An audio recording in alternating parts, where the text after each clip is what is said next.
മതിയാകുന്നില്ലേ ഈ സ്നേഹം, കൊതി തീരുന്നില്ലേ നിൻ സാന്നിധ്യം.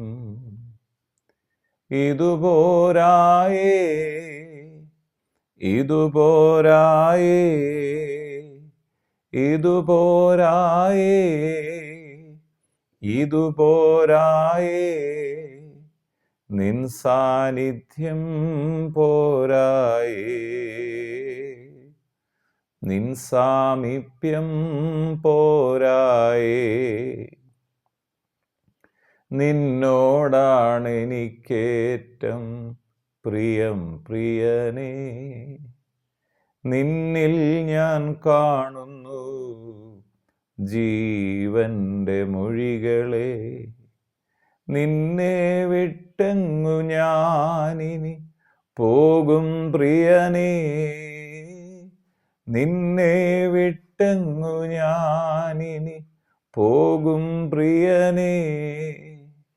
നീയല്ലോ യേശുവേ എൻ ജീവന്റെ ജീവൻ, നീയല്ലോ യേശുവേ എൻ ജീവന്റെ ജീവൻ.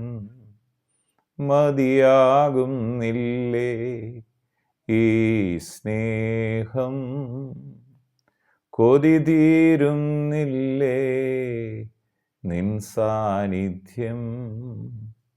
മതിയാകുന്നില്ലേ ഈ സ്നേഹം, കൊതി തീരുന്നില്ലേ നിൻ സാന്നിധ്യം.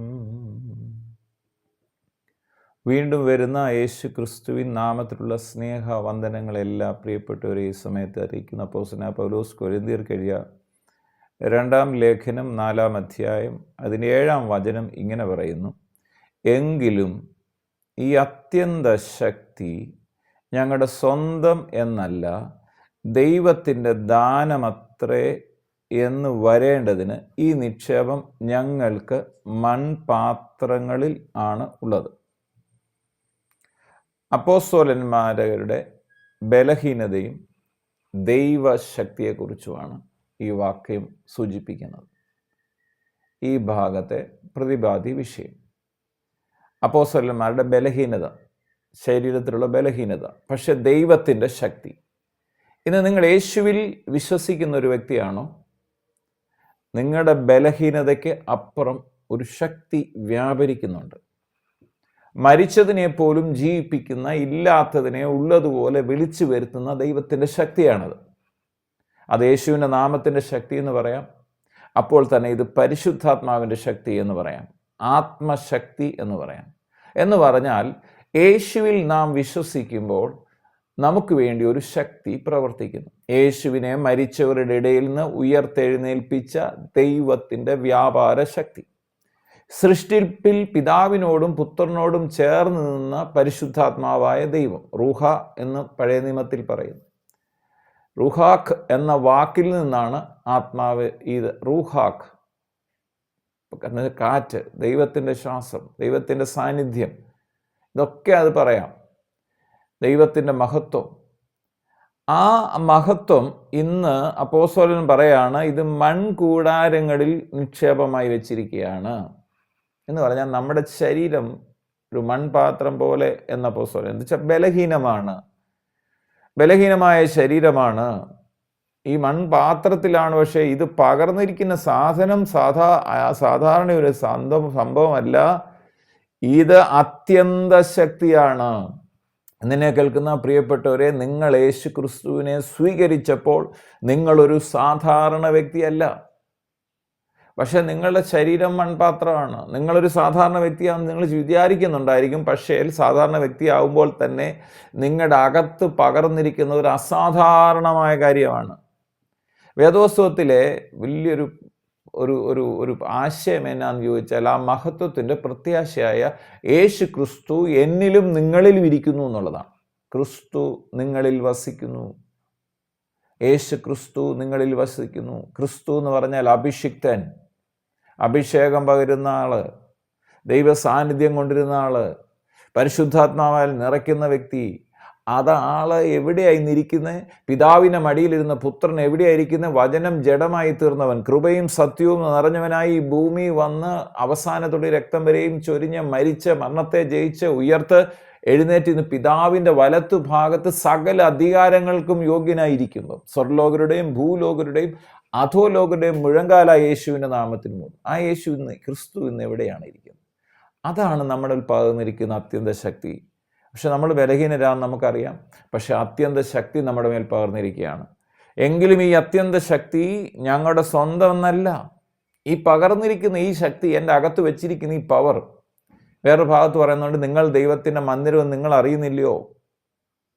പരിശുദ്ധാത്മാവിൻ്റെ മന്ദിരങ്ങളാണ് നിങ്ങൾ. അതുകൊണ്ട് നിങ്ങളുടെ ശരീരങ്ങളെ സൂക്ഷിക്കണമെന്നൊരു ഭാഗത്ത് പറയാണ്. നിങ്ങൾ ദൈവത്തിൻ്റെ മന്ദിരമാണ്. നമ്മൾ മനുഷ്യരാ, പക്ഷെ നമ്മുടെ അകത്ത് ദൈവമായിരിക്കുന്നു. ദൈവ മന്ദിരമാണ് നമ്മൾ. എന്ന് പറഞ്ഞാൽ അത്യന്ത ശക്തി, ഈ പ്രപഞ്ചത്തെ മുഴുവൻ ഉളവാക്കിയ ശക്തി നിങ്ങളുടെ അകത്തുണ്ട്. ആ പ്രപഞ്ചം മുഴുവൻ ഉളവാക്കപ്പെട്ട ശക്തി നിങ്ങളുടെ അകത്തുണ്ട്. ആ മഹത്വത്തിൻ്റെ പ്രത്യാശ ക്രിസ്തു നിങ്ങളിരിക്കും. ഇതാ അപ്പോസ്തലന്മാർ ഈ ഭാഗത്ത് മനസ്സിലാക്കുന്ന ഒരു സത്യം. അപ്പോസ്തലന്മാരുടെ ബലഹീനതയും അപ്പോൾ അവർ പറയാം, ദൈവത്തിൻ്റെ ശക്തി ഞങ്ങളുടെ മേലുണ്ട്.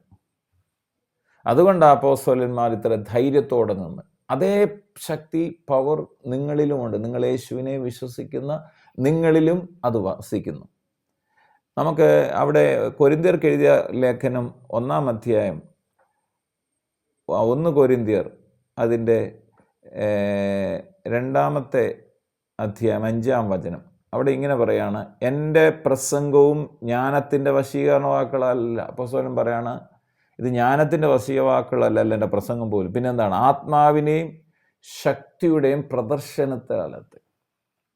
അപ്പോൾ ഈ ദൈവശക്തി ഉള്ളിലിരിക്കുമ്പോൾ, മൺകൂടാരങ്ങളിരിക്കുമ്പോൾ പ്രസംഗത്തിൽ പോലും അത് വശീകരണ വാക്കല്ല, അവിടെ ഒരു ആത്മശക്തി വ്യാപരിക്കുകയാണ്. ആത്മാവിൻ്റെയും ശക്തിയുടെയും പ്രകടനമായി മാറുകയാണ്. അതുകൊണ്ടാണ് ദൈവവചനം പ്രസംഗിക്കുന്നിടത്ത് രോഗികൾ സൗഖ്യമാകുന്നു. ആ പ്രസംഗത്തിൻ്റെ കഴിവല്ല, അവരുടെ അകത്ത് വെച്ചിരിക്കുന്ന നിക്ഷേപം, ആ പവർ അത്ര വലുതാണ്.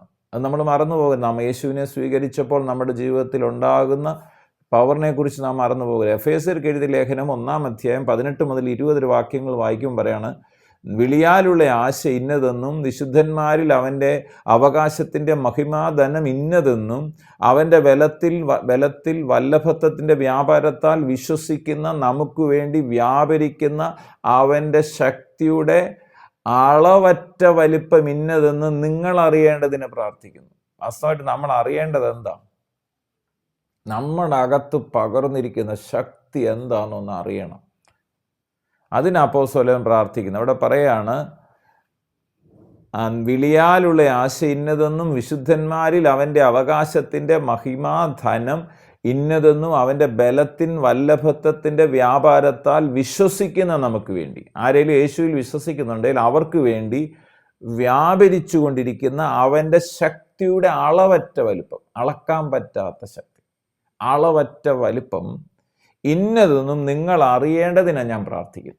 ഇതൊന്നും നമ്മൾ തിരിച്ചറിഞ്ഞാൽ നമ്മൾ അനുഗ്രഹിക്കപ്പെടും. തുടർന്ന് പറയാണ്, അങ്ങനെ അവൻ ക്രിസ്തുവിലും വ്യാപരിച്ച് അവനെ മരിച്ചവരിടയിൽ നിന്ന് ഉയർത്തെഴുന്നേൽപ്പിക്കുകയും സ്വർഗത്തിൽ തൻ്റെ വലത്ത് ഭാഗത്ത് എല്ലാ വാഴ്ചയ്ക്കും അധികാരത്തിനും ശക്തിക്കും കർത്തൃത്വത്തിനും ഈ ലോകത്തിൽ മാത്രമല്ല വരുവാനുള്ളതിനും വിളിക്കപ്പെടുന്ന സകല നാമത്തിനും അത്യന്തം മീതെ ഇരുത്തുകയും സർവവും അവൻ്റെ കാൽ കീഴാക്കി വെച്ച് അവൻ്റെ സർവത്തിനും മീതെ തലയാക്കി എല്ലാറ്റിനും നിറയ്ക്കുന്നതിനും നിറവായിരിക്കുന്ന ശരീരമായ അവൻ്റെ സഭയ്ക്ക് കൊടുക്കുകയും ചെയ്തിരിക്കുന്നു. ഈ പവറെല്ലാം ശരീരമാകുന്ന സഭയെ കൊടുത്തു. എന്നതുകൊണ്ട് നിങ്ങളൊരു സാധാരണ വ്യക്തിയല്ല. നിങ്ങൾ യേശുവിൽ വിശ്വസിക്കുമ്പം നിങ്ങളൊരു സഭയിലല്ല വാസ്തവമായി ചേർന്നത്, ദൈവത്തിൻ്റെ ശരീരത്തിൻ്റെ ഭാഗമായി മാറുകയാണ്. അപ്പോൾ തന്നെ നമ്മുടെ ബലഹീനത ഓർത്ത് കരഞ്ഞുകൊണ്ടിരിക്കേണ്ടവരല്ല. നമ്മുടെ അത്യന്ത ശക്തി നമ്മുടെ മേൽ വച്ചിരിക്കുകയാണ്. ഇത് നമ്മുടെ സ്വന്തമെന്നല്ല, ദൈവത്തിൻ്റെ ദാനമാണ്. ആ നിക്ഷേപം ഇവിടെ മൺകൂടാരങ്ങൾ പകർന്നു. അതിനായി സ്തോത്രം പറഞ്ഞാട്ട് പിതാവെ പ്രാർത്ഥിക്കുന്നു. യേശു ക്രിസ്തുവിൻ നാമത്തിൽ ദൈവത്തിൻ്റെ പരിശുദ്ധാത്മാവ് ഇന്ന് വചനം കേൾക്കുന്നവരുടെ ഹൃദയ കണ്ണുകളെ തുറക്കണേ എന്ന് പ്രാർത്ഥിക്കുന്നു. ബലഹീനത, ശരീരത്തിൻ്റെ ബലഹീനത എപ്പോഴും പറഞ്ഞുകൊണ്ടിരിക്കുന്ന ഞങ്ങൾ എന്നാൽ ഞങ്ങളുടെ അകത്ത് പകർന്നിരിക്കുന്ന ദൈവശക്തിയെക്കുറിച്ച് തിരിച്ചറിയാൻ, ഇത് ദൈവത്തിൻ്റെ ദാനമാണെന്ന് തിരിച്ചറിയാൻ, ഇത് വലിയ നിക്ഷേപമാണെന്ന് തിരിച്ചറിയാൻ, ഈ മൺകൂടാരങ്ങൾ ഇത് പകർന്നതുകൊണ്ട് ഞങ്ങളുടെ ജീവിതം എല്ലായിടത്തും ജയകരമായി തീരുമെന്ന് തിരിച്ചറിയാൻ, ഉറപ്പും ധൈര്യമുള്ളവരായി മാറാൻ, ഒരു രോഗത്തിനോ ഒരു വിഷയത്തിനോ ഒരു ശാപത്തിനോ ഈ മൺകൂടാരത്തെ അങ്ങനെ തകർത്ത് കളയാൻ കഴിയത്തില്ലെന്നും ഇതിനകത്ത് ദൈവശക്തി ഉണ്ടെന്നും തിരിച്ചറിയാൻ വചനം കേൾക്കുന്ന ഓരോരുത്തരെയും സഹായിക്കണേ എന്ന് പ്രാർത്ഥിക്കുന്നു. ഞങ്ങളുടെ ഹൃദയ കണ്ണുകളെ പരിശുദ്ധാത്മാവ് തന്നെ തുറക്കണമേ. കർത്താവേ, ഇന്ന് കേൾക്കുന്ന രോഗികൾ ഇപ്പോൾ തന്നെ യേശുവിൻ്റെ അടിപ്പിണരുകളാൽ സൗഖ്യം പ്രാപിക്കട്ടെ. ഇവരകത്ത് പകർന്നിരിക്കുന്ന ദൈവശക്തി മുഖാന്തരം ഇവരുടെ ശരീരങ്ങൾ ജീവൻ പ്രാപിക്കട്ടെ. പ്രാർത്ഥിച്ചനുഗ്രഹിക്കുന്നു. സകല മഹത്വം അർക്കപ്പെട്ട കുഞ്ഞാട് യേശു ക്രിസ്തുവിൻ പൊന്നുനാമത്തിൽ തന്നെ ആമേൻ. മതിയാകുന്നില്ലേ ഈ സ്നേഹം, കൊതി തീരുന്നില്ലേ നിൻ സാന്നിധ്യം, ഇതുപോരായേ ഇതുപോരായേ നിൻ സാന്നിധ്യം പോരായേ, നിൻ സാമീപ്യം പോരായേ, നിൻ സാന്നിധ്യം പോരായേ, നിൻ സാമീപ്യം പോരായേ.